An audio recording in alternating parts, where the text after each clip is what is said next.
할렐루야. 오늘도 새날을 주신 하나님을 찬양합니다. 날씨가 많이 춥습니다. 건강에 유의하시고 믿음으로 승리하는 이 하루 되시기를 바랍니다. 오늘 우리에게 주신 하나님 말씀은 창세기 18장 16절에서 19장 38절까지 말씀입니다. 긴 본문인데요.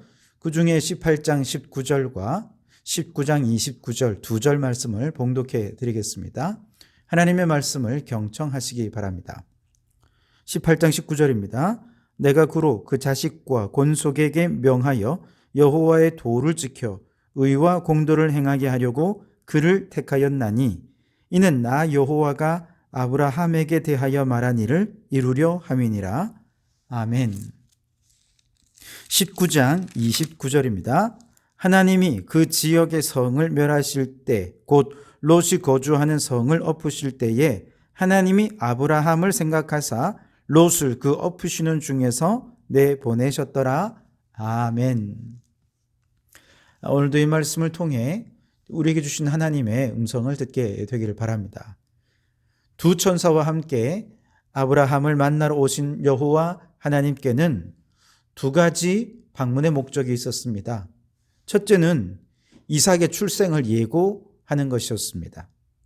이것은 믿음이 없는 아브라함과 사라에게 상속자를 주시겠다는 하나님의 약속을 믿고 확신하도록 하는 매우 중요한 일이었는데요. 실제로 이 만남으로 인해 아브라함과 사라는 그동안에 안전했지만 희망이 없는 저 불가능과 불신앙의 자신들만의 우주를 깨뜨렸고 하나님을 전적으로 믿고 의지하는 불안하지만 하나님을 향한 미래로 달려나오게 되었습니다. 두 번째 목적은 소돔과 고모라에 대한 심판을 예고하는 것이었습니다. 오늘 우리가 읽은 본문 18장 16절에서 19장까지는 먼저 18장에는 그 소돔과 고모라의 심판이 예고가 되어 있고 19장에서는 그 심판이 실행되는 내용으로 구성되어 있습니다. 먼저 18장 19절의 내용을 다시 보시면 이 내용은 하나님께서 특별히 아브라함을 선택하신 이유를 처음으로 이제 구체적으로 밝히시는 내용인데요. 내가 그로 그 자식과 곤속에게 명하여 여호와의 도를 지켜 의와 공도를 행하게 하려고 그를 택하였나니 이는 나 여호와가 아브라함에게 대하여 말한 일을 이루려 함이니라 그랬습니다. 하나님께서 아브라함을 특별히 선택하신 이유는 여호와의 도를 따라 운행이 되고 하나님의 의와 공도를 따라 다스려지는 하나님 나라를 세우게 하기 위해서 그를 특별히 세워주셨다는 것이죠. 여기서 중요한 것은 하나님의 의와 공도입니다. 그런데 19장에 오면 소돔과 고모라의 상황은 어땠습니까? 롯의 집에 두 천사가 방문을 해서 롯이 그들을 극진히 섬겼어요. 그런데 그날 밤 낯선 외부인이 이 집을 방문했다 하는 소식이 온 성에 들려지자 성 안에 사람들이 막 우르르 몰려와가지고는 롯의 집을 에워쌉니다. 그리고 외부인들을 내놓으라는 것입니다. 19장 5절에 보면 롯을 부르고 그에게 이르되 오늘 밤에 내게 온 사람들이 어디 있느냐 이끌어내라. 우리가 그들을 상관하리라. 이를 막아서는 롯을 밀치면서 문을 부수고 안으로 막 들어오려고 하자 두 천사가 그 사람들 모두의 눈을 어둡게 만들어버렸습니다. 이때 외부인들을 우리가 상관해야 되겠다라고 한 것은 동성애를 의미하는 것이다 라고 말하는 사람도 있고요.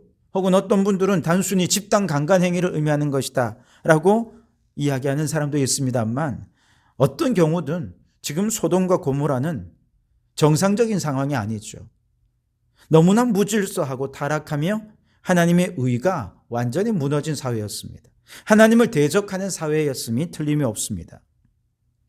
자, 여러분, 이처럼 하나님을 대적해서 악을 행하는 소돔과 고모라에 하나님의 의와 공도의 관점에서라고 한다면 하나님께서 이제 이 땅을 심판하실 것이다 예고해 주셨을 때 아브라함의 반응은 어떤 것이 이성적입니까? 옳습니다, 하나님. 소돔과 고모라는 이렇게 타락했으니 당연히 심판받아 마땅합니다. 아마 박수를 쳐들어야 마땅한 것 아니겠습니까? 그래야 죄 많은 나라는 무너지고 하나님의 의로 다스려지는 새로운 나라가 건설될 수 있기 때문이죠. 그런데 아브라함은 그렇게 하지 않았습니다. 오히려 조금은 도발적인 질문을 합니다. 18장 23절에 아브라함이 가까이 나아가 이르되 주께서 의인을 악인과 함께 멸하려 하시나이까. 도시 전체가 악한데 그 도시에 의로운 사람이 소수가 살고 있다고 생각해 보십시오. 그러면 절대 다수의 악인들이 이 의로운 사람을 악하게 만드는 게 쉽겠습니까? 반대로 이 소수의 의로운 사람들이 절대 다수의 악한 사람들을 선하게 변화시키는 것이 쉽겠습니까? 당연히 죄의 전념성은 의의 영향력보다 훨씬 강하고 빠르다라고 우리는 생각을 합니다. 에스겔 14장 12절 이하의 말씀에 보면 바로 이런 내용이 담겨져 있는데요. 내용을 보시면 이렇습니다. 가령 어떤 나라가 불법을 행하여 내게 범죄함으로 내가 그 손을 그 위에 펴서 그 의지하는 양식을 끊어 기근을 내려 사람과 짐승을 그 나라에서 끊는다 하자. 비록 노아, 다니엘, 욥 이 세 사람이 거기 있을지라도 그들은 자기의 공의로 자기의 생명만 건지리라. 그렇게 말씀하셨어요. 어떤 나라의 불법이 너무 심해서 하나님께서 기근을 통해서 그 땅을 심판하려 하실 때에 의로운 자의 대표격인 노아, 다니엘, 욥과 같이 정말 이렇게 의로운 사람들이 그곳에 있다 할지라도 그들의 의로움이 그 악한 백성들을 구원할 수가 없다는 거예요. 노아, 다니엘, 욥이 그곳에 있다 하더라도 그들은 그들의 의로 자기의 생명만 구원할 뿐이지 다른 누구도 구원할 수 없다는 것이죠. 대부분의 사람들은 다 이처럼 죄의 전념성이 의의 영향력보다 훨씬 더 강하다, 그렇게 생각을 하면서 이 죄에 물들지 않기 위해 세 속에서 자신을 지키기 위해 얼마나 노력을 합니까? 오늘 우리도 그런 생각과 크게 다르지 않을 것입니다. 그런데 아브라함은 여기에 의문을 제기하는 것이죠. 아니, 왜 소수의 의인들이 다수의 죄인들을 구원할 수는 없는 것일까? 하나님의 의는 죄의 전념성보다 훨씬 더 강하지 않는가? 불가능이 없으신 하나님이라면 소수의 의인들을 통해 다수의 죄인을 얼마든지 구원하실 수 있지 않겠는가 하는 도전적인 마음으로 질문한 것이 바로 이것이죠. 주께서 의인과 악인을 함께 멸하려 하시나이까? 아브라함은 의와 공도를 행하기 위해 선택을 받았다 했는데 하나님의 의와 공도의 입장에서 본다면 의인을 악인들과 함께 멸하는 거, 이거는 의로운 게 아니지 않습니까? 그래서 아브라함은 하나님의 하나님 되심에 의지해서 질문을 한 것입니다. 하나님, 정말 하나님이시라면 무조건 공의로 악인을 심판만 하는 것이 아니라 비록 의인이 소수라 하더라도 그 소수의 의인을 통해서 다수의 죄인들을 구원하시는 것이 더 하나님의 성품에 합당한 것이고 하나님다운 것이고 더 의로운 것이고 더 공도를 행하는 것이 아니겠습니까? 라고 얘기를 한 것이 이 짧은 질문인 것이죠. 이 질문에 대해서 하나님은 너그러이 받아들이셨습니다. 그래서 50명, 45명, 40명 쭉쭉쭉 내려와서 의인이 10명만 있어도 얼마든지 용서해 줄 수 있고 온 성을 구원하실 수 있는 것이 하나님다운 일이라 라고 이 아브라함의 제안에 흔쾌히 응해 주신 것입니다. 물론 그렇다고 해서 9명이나 8명의 의인이 있지만 그들은 악인들과 함께 멸망해도 되느냐? 그런 얘기가 아니죠. 이 아브라함이 하나님께 드린 중보기도의 핵심은 오직 단 한 사람만의 의인이 존재하더라도 그 한 사람으로 인해 얼마든지 죄인을 구원하기 원하시는 것이 하나님의 진짜 마음이라는 것이죠. 안타깝게도 아브라함의 중보기도에도 불구하고 결국 소돔과 고모라는 멸망하고 말았죠. 아마도 하나님의 심판을 멈출 수 없을 만큼 소돔과 고모라는 심각하게 타락했던 것 같습니다. 그러나 우리는 여기서 두 가지를 아주 중요한 걸 발견하게 되는데요. 우선 첫째는 우리 하나님은 의인 한 사람의 거룩한 영향력으로도 수많은 죄인들을 구원하실 수 있는 분이다 라고 하는 것입니다. 죄를 졌으니 심판받으라 하는 인과응보의 하나님이 아니라 한 사람의 의인을 사용하셔서 죄인들을 구원하시는 은혜의 하나님, 그분이 우리 하나님이라는 겁니다. 그래서 하나님께서 온 세상 죄인을 구원하시기 위해 예수 그리스도를 이 땅에 보내셔서 십자가에 죽이시고 부활하심으로 죄인을 구원할 길을 열어주신 것이죠. 그 예수님께서 이 땅에 오셔서 행하신 일은 거대한 국가를 이루거나 대규모 집단을 조직화하는 것이 아니었습니다. 한 사람의 제자들을 세우는 일이었습니다. 그렇게 세워진 제자들 한 사람 한 사람을 세상으로 파송하셔서 바로 그 한 사람으로 인해 가정이 변화되고, 한 사람으로 인해 직장이 변화되고, 그 한 사람으로 인해 학교가 변화되고, 공동체가 변화되고, 나라와 민족이 변화시키고, 더 나아가서 탄식하는 피조물들까지도 구원하기 원하는 것이 하나님의 본심이었다는 것이죠. 그러므로 여러분, 가정과 직장과 학교와 이 세상 속으로 들어가서 세상의 죄에 오염되고 세상의 죄에 감염되어서 세상과 함께 타락하는 어리석은 자, 연약한 자가 되지 마십시오. 하나님께서 예수님을 통해 인정해 주신 여러분의 의는 세상의 죄악보다 훨씬 더 강한 영향력이 있다는 사실을 믿으시기 바랍니다.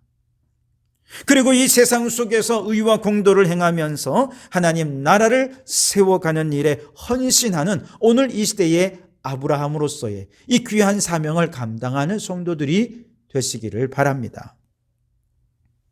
두 번째, 오늘 말씀을 통해 깨닫게 되는 것은 중보기도의 능력이죠. 비록 아브라함의 중보기도가 소돔과 고모라를 구원하는 열매를 맺지는 못했습니다만, 그럼에도 불구하고 아브라함의 중보기도는 하나님의 마음을 감동시켜서 롯과 두 딸을 구원해내는 역사를 이루게 되죠.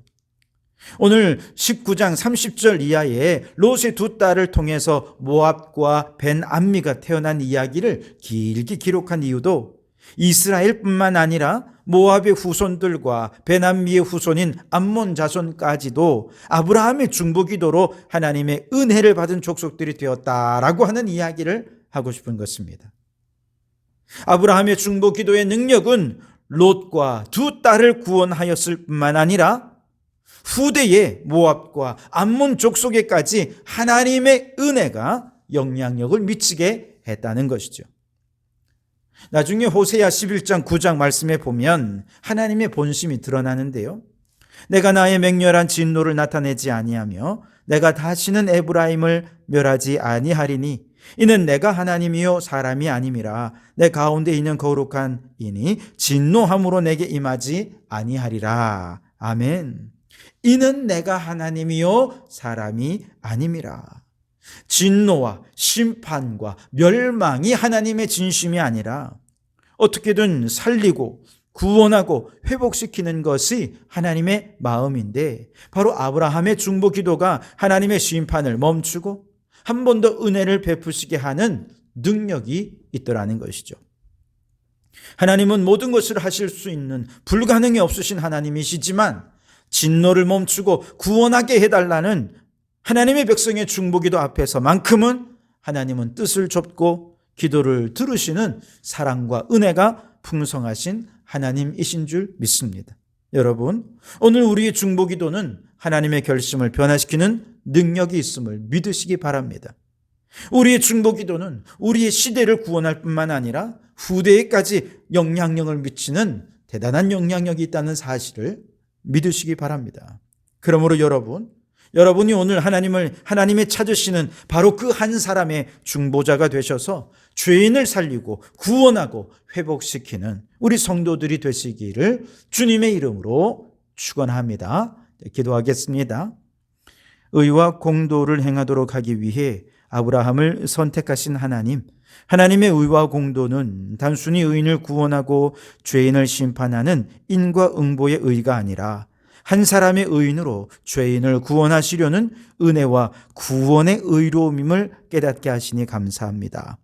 아브라함의 중보기도를 사용하셨던 하나님, 오늘 우리의 중보기도를 사용하셔서 이 땅에 죽어가는 영혼을 구원하고 탄식하는 피조물들 위해 하나님의 창조 질서가 회복되는 역사가 일어나게 해 주시옵소서. 그리하여 하나님의 의와 공도를 온 땅에 이루어가는 오늘 이 시대에 아브라함과 같이 쓰임받는 저희들이 되게 해 주시옵소서. 예수님 이름으로 기도하옵나이다.